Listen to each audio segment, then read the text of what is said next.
What is good? Welcome into Driving the Nightline. My name is Alan Bell, and we are back on the air. Feels good. Apologies for everything this morning. That was a hassle. Just getting here has been a hassle, but what are you going to do? What are you going to do? All right. Now, I'll tell you what. All right. We just ran into our first problem. Prince, your slide didn't load, so we're going to have to just go through your picks manually. I can't get them on. But Okay. you are a leadoff hitter, okay? Okay. All right, let it rip, man. What you got? All right, man. All right, guys. So we're gonna start off. Of course, we got three games tonight. We're going to be covering in soccer here. Starting up in the Economy Bowl World Cup qualifying, South America. We got a 6 p.m. Eastern kickoff tonight, where Venezuela are going to be hosting Bolivia. We're looking at a lot of goals in this one. We're looking at over 3 goals here. This has hit in 9 straight head-to-head between these two sides. Both teams here should be desperate for a win here, as they are fighting for that final intercontinental playoff spot. Both teams are also in the bottom 3 defensively, so I do expect a high-scoring trend here should continue in this one. We're going to take over 3 goals between Venezuela and Bolivia, and you can get that one at plus 167. Next up, we're going to head over to the CONCACAF World Cup qualifying. This is the North and Central American as well as the Caribbean region. We got 2 games tonight. We're going to start off with the 7:30 p.m. Eastern kickoff, where Trinidad and Tobago are going to be hosting the St. Kitts and Nevis.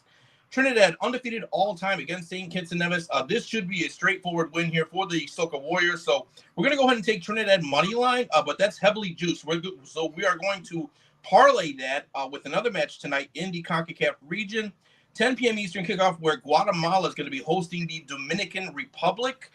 Dominican Republic here, double chance is what we're looking at. This has hit in 2 out of the last 3 head-to-head against Guatemala. The DR here are kind of a sleeper team in the CONCACAF region. They've really improved over the last few years here, so they're very much going to be a player here in this region. And I think they can give Guatemala some trouble in this one. So we're going to go ahead and parlay Trinidad money line plus Dominican Republic double chance. You parlay those 2 together, you get plus 100 odds. And then finally here, we're going to go to this one's taking place on Saturday. This is an international friendly, 3:30 p.m. Eastern kickoff here, where we have the United States, the red, white, and blue here taking on Turkey. We're looking at a lot of goals in this one. Over 2.5 has hit in 12 of the last 16 for Turkey. It's also hit in 4 of the last 5 for the United States of America. Most important factor here, though, is that this USMN team is fielding a B team in this one. So a lot of their big names are not going to be playing in this one for various reasons. So you have kind of like a backup team here playing in this one. Getting Turkey as a dog here is surprising to me, to say the least. Turkey is a very well organized, very well caliber team here. Neither defense is really capable of holding the other team down here. They both kind of play kind of a wide open style here. I think we see a high scoring match in this one. So we're going to take over 2.5 goals here between USA and Turkey. That's at minus 106. Then I'm also going to take Turkey on a draw no bet here at minus 120. This Turkey team is loaded with talent here. I don't know what the books are thinking by giving the U.S. the favorite in terms of the odds here, considering they have a B team out there. So love Turkey draw no bet minus 120. And then again, over 2.5 goals here, minus 106. Dude, well done. All right, so first off, look, putting you on that spot lead off with no graphic is not easy, and you just absolutely nailed it. So well done there, all right? Number 2, I'm telling you, anybody who's not done work on the camera, yeah, that was not easy. My man just crushed it. Number 2, we definitely have a T-shirt coming that says, we're getting Turkey as a dog here? Dude, that's a question right there. Oh, man, well done, Prince. Love it. Appreciate it. Yeah, man, great job, buddy. All right, so, okay. Let's jump into baseball. Most, go ahead, hit 2-hole for us. All righty now. I'm never going to say that we're going to sweep the slate again, but I feel good about today again. Learn that lesson. We're taking the Mariners at the Angels. First of all 3 plays are plus money here, and I love them all. Mariners minus 1.5, plus 115. I know Bryce Miller has struggled. He's been up and down the season, but I think I've seen something out of him. He seems to be getting under control. I feel a bounce back coming. And this is also really about fading Angels pitcher Kyle Hendricks, who has given up 3+ runs in 8 of his last 9 games, which should be definitely good enough to get us into the 6th inning, where the Angels' third worst bullpen takes over, which currently sports a 5.75 ERA. Next up, we got the Red Sox at the Yankees, taking the Yankees once again, -1.5. This one I got at +120. I'm backing Yankees Will Warren here to bounce back from really a disastrous outing against the Dodgers. But, hey, that's the Dodgers. Warren really struggles once people touch him, but he has absolutely fantastic whiff and strikeout numbers. And the Red Sox strike out the most on the road in the whole league. Absolutely love the Yankees getting to Red Sox Walker Buehler. He has a 10.2 barrel rate and a 261 expected batting average, which is an absolutely atrocious combination when it comes to a team like the Yankees, who just need to touch the ball or to get up on you. Oh, by the way, Yankees are now considered the #1 home team in the MLB. Last but not least, I'm taking the Mets at the Rockies.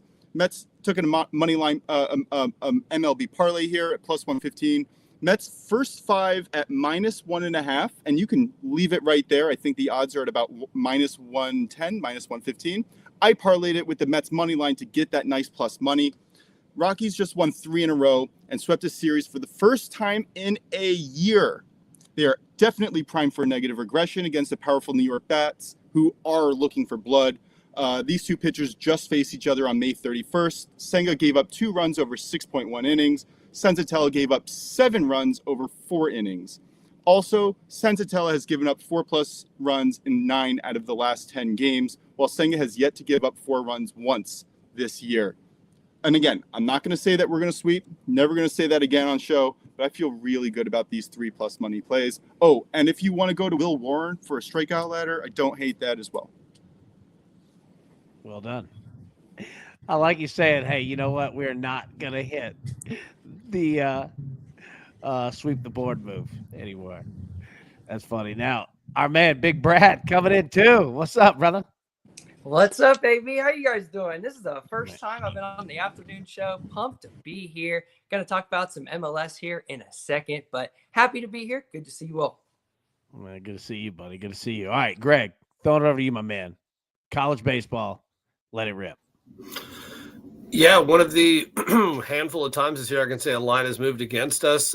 We are taking the under in the upcoming game, Miami and Louisville, game 1 of their series. I expect more small ball, expecting pitching, which is what has gotten Miami here. I was very impressed with what I saw from Louisville this past weekend. Much better defensively, much better in terms of getting their runners piece by piece, getting them around the bases. I enjoyed what I saw from them. Didn't need to be a slugfest for them to win. I expect 2, if not all 3 of these games in the series to be competitive and probably on the lower scoring end. In terms of winning the Super Regionals, talked about this yesterday. I like Arkansas to win this Super Regional. A lot of these we discussed coming down to game 1. Arkansas is going to go against one of, if not the top arms in the entire country. However, I think that Arkansas still has enough bats, and they're going to have a huge home field advantage in one of the biggest venues in the entire country. And this is going to be a bloodbath. We know both these teams despise each other in every sense of the word. We expect that to continue this weekend. It is going to be very, very good television to watch. But we think Arkansas will come through in the -125. We expect Auburn to get through as well. I think this is a big home field difference as well, with the Tigers getting to play at home versus a Coastal Carolina team that's been incredible again this year, getting to another Super Regional. I think the magic ends here. Coastal needs to hit this weekend. We know they'll pitch. They've had absolutely terrific top-to-bottom pitching. However, I worry that this offense at times can go against cold spots, especially against Tier 1 opponents like we talked about a couple times earlier. We are going to take Auburn on the line to take care of business. And we will ride with the special little racers, Murray State, to win the regional. They got through against what was an incredible regional with Ole Miss. I think that continues. Duke is one of, if not the most, largest question marks there is out there, especially in terms of super regional teams. Murray State can continue to hit, averaging double digits offensively this season, and we just don't know what we're going to get from Duke. They've been great the last 3 weeks, but you know what? Before that, they were a coin flip. So we're going to go with the Racers, take them at that +90 big dog position. The Murray State Racers, man, to win the Super Regional, dude. I like it. I like it. All right. Great job there. All right. Now, I want to get myself organized in terms of picks. So I've got it broken down into two areas. All right. What we've already played this week. Game 1 in, game 1 done. Arizona, North Carolina over 10. I think North Carolina's up, 20-2 right now? Something like that. So we hit that one. We've got Florida State, Oregon State over 11, minus 115. We've got Tennessee and Arkansas on Saturday. That's over 10.5. We have Arkansas to win the Super Regional, minus 130. And then UCLA and LSU parlayed to win their regionals, plus 100. Now, new plays. We might as well let it rip. Aubie, we're doing it, right? Playing the over? All right, we're playing the over. Coastal Carolina, Auburn over 11 tonight at minus 115. And then for tomorrow, yes, going to do it. Arkansas money line paired with LSU money line, plus 110. Duke money line paired with UCLA money line, plus 110. So let's get down and have some fun. All right, so those are our plays that we already have put in through this week at the top. New ones right there at the bottom. All right, Brad, MLS? MLS? Let it rip, dog. What you got? MLS.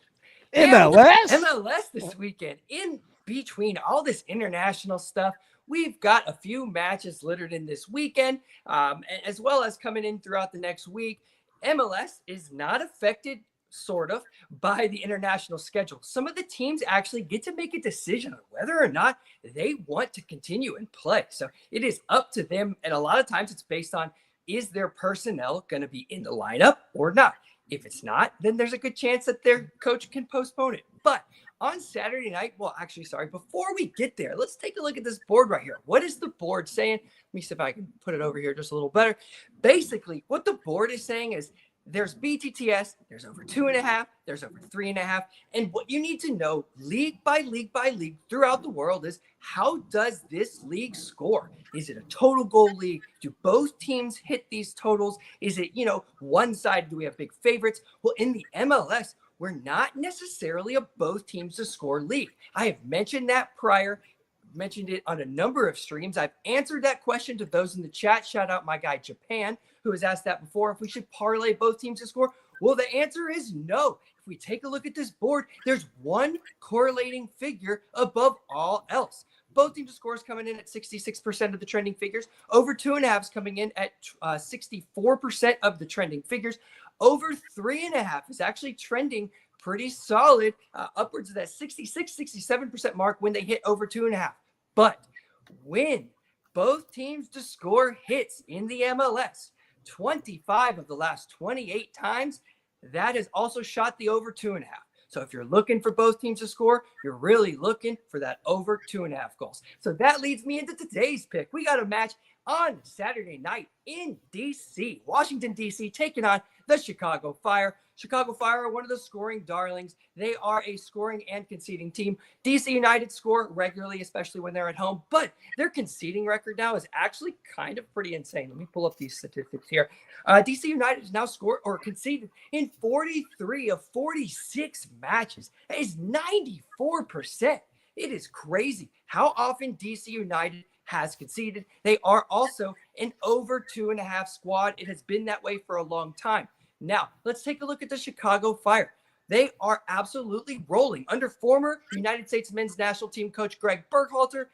Basically has put in a really solid system, allowing for these attacking players to be successful up the pitch. They have now scored in 25 of 30, which is 83%, pretty solid, 2+ in 11 of the last 16. So it's multiple goals, but they're also a conceding team as well. They've now conceded in 37 of 42, which is 88%. And then you take it a step further, when they're away from home, Chicago Fire has also scored in or conceded in 22 of 23. So regular scoring, regular conceding, both are hitting the overs, especially when they hit both teams to score. DC United has now hit over 2.5 in 30 of the last 33, both teams to score. Chicago Fire in 26 of the last 28. So when both teams to score hits, not in this, just in this matchup history, not just in their trending figures, but in the league trending figures, we look for that over 2.5. So we're taking DC United, Chicago Fire, over 2.5 at minus 120. Beautiful work, my friend. Beautiful work. Cut that promo, dude. Crushing it. Well done, man. Proud of you. Looking sharp. Now let's get even more. My man TJ. Big Parker, what's good, brother? I'm good, guys. Good to see you guys. Big Stanley Cup game tonight, game 2. So I wanted to jump on and make sure I gave a pick. Sorry I'm late. Yes. No. Dude, let it rip, brother. What you got? Okay, so tonight, game 2, Edmonton Oilers. I'm going to take a bit of a risky play tonight. I like the Oilers -1.5 on the puck line. You can get it at +210. I really do think they were the better team in game 1. The only mistake they made was their coach and video staff decided to challenge that first goal where Bennett fell into Skinner. I do believe it wasn't a goal, but this is the NHL playoffs, so understandably, that's the way it's going to go. They ended up getting a penalty kill because of that, and they didn't kill it, so they went down 2-1. But they didn't let the momentum slip. They kept playing, and I really think Draisaitl and McDavid get it done tonight as well. With the crowd, home crowd going, I just don't think that Edmonton is going to let this one go. If you want a little bit of a less risky play, like the Edmonton not to win by 2, I really like them on the money line, -112, so really good odds there. And then I'm on the over in the first 4 games of this series. I will be playing the over 6.5 goals at -105 or -120, whatever it is. The series will tighten up in game 5, 6, and 7 if it gets there. Well done, buddy. Well done, dude. All-star crew. Look, man, I won't call out the company, but even when they're down, they can't keep us down all day. And that's because you guys, baby, all the best. All right. We'll get out of here. Everyone, hope you have a wonderful, wonderful Friday. We got tons of games, college baseball, all over the board. We already got a win under our belt. We got soccer. We've got baseball. We've got hockey. Dude, big one, man. Big one. All right, everybody, best of luck. Let's cash these tickets, and we will see you in the morning. Thanks. Who's got it better than us? Nobody!